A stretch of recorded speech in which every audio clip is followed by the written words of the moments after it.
Hey guys, you're watching Dansky, the place to be to develop your creative skills. Well, in the interest of trying to get on camera more, I thought it'd be really good to do a quick design tips video. And this is a tip that's really helped me come to terms with a lot of difficult client feedback over the years. Feedback can be communicated in great ways, it can be communicated poorly, and it can just be a big old mess, a complete nightmare. I know you know what I'm talking about. If you're a creative, we've all been there, right?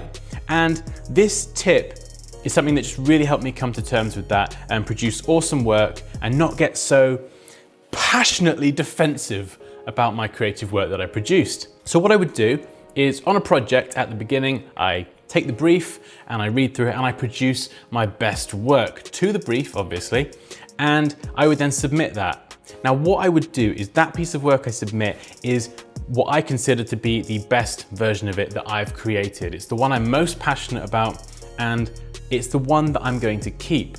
So when you send that version, file that away. File that away in a folder somewhere, whether it's a PSD file, Illustrator file, XD file, whatever it is, just hang on to that version. Now, some clients are great to work with, you have a great relationship, and actually you get to a better end result from working well with that client. But we all know, we've all experienced working with someone who just wants to have it their way.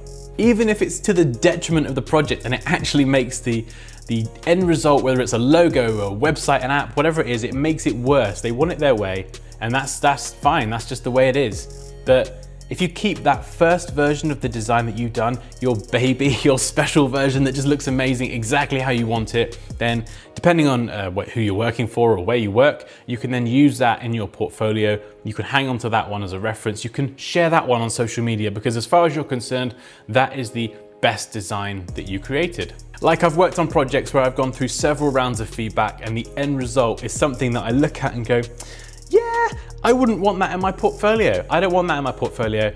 I want to use the version that I created that really demonstrates my creative ability before the feedback and all that stuff came in. Like, as I say, sometimes feedback is really helpful and it can make you see things from a different perspective, but sometimes it's not so helpful and it actually just makes your designs look terrible, awful, whatever. So to summarize, keep a copy of that initial version, just copy that file of the design that you think is brilliant. In fact, it doesn't even need to be the initial version. You and the client might work on it together and it gets to a point where you're like, yeah, this is awesome, this is exactly right. Hold on to that version. If it does get butchered or anything happens to it or it doesn't go the way that you want it to, that's fine. Sometimes you can only say so much and you just got to let it go. At the end of the day, they're the client or they might be the project lead, and these things just happen, especially when you work in larger teams. But you will always have that awesome, amazing version that you created that is yours, your baby, the one that you're most passionate about. And then you can then use that to share on social media, or you can just keep it in a file somewhere and every now and then just open it up and go, yeah, I did that.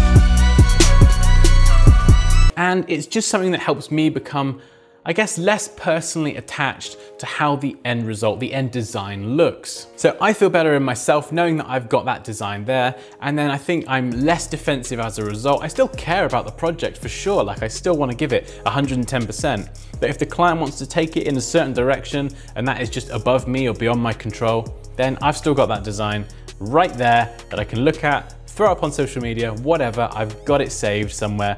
And that just makes it a lot easier for me to let things go when you need to let them go. So there we go, that's my tip. I hope it was helpful. Try it out, see how you feel. If you have any questions or comments or you've got any useful design tips that you'd like to share with me and everyone else, please do drop them down below. But as always, like this video if you enjoyed it, take care, and I'll see you next time.